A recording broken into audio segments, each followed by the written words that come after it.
Hello बच्चों, let's read this question. The question say that ozonolysis of ClO2 produce oxide of chlorine. The average oxidation state of chlorine in this oxide is filling the blank type से बच्चों question है। तो सबसे पहले समझेंगे की concept.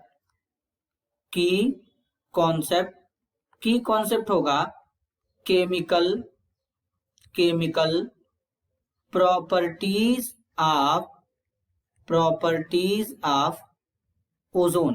तो basically यहां पर क्या लेंगे, सबसे पहले ये ऑक्साइड लेंगे ClO2, ओजोन लेंगे, ओजोन के साथ इसका रिएक्शन कराएंगे तो यानी ओजोनोलिसिस होगा।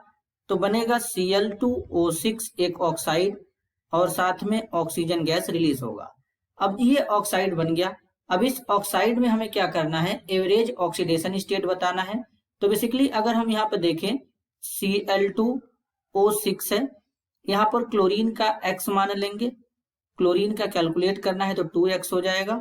ऑक्सीजन 6 टाइम है तो 6 इंटू ऑक्सीजन का -2 ऑक्साइड में होता है इज इक्वल टू 0।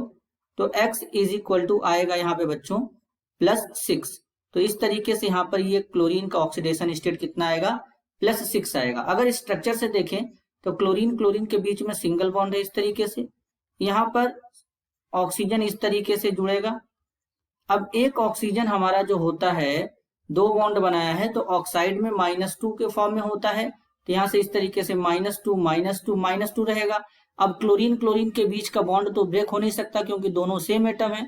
तो बेसिकली क्लोरीन पे कितने का चार्ज डेवलप होगा, +6 का डेवलप होगा। इसी तरीके से इस क्लोरीन पे कितने का डेवलप होगा, +6 का चार्ज डेवलप होगा। तो ओवरऑल जो एवरेज ऑक्सीडेशन निकल के आएगा वो आएगा +6।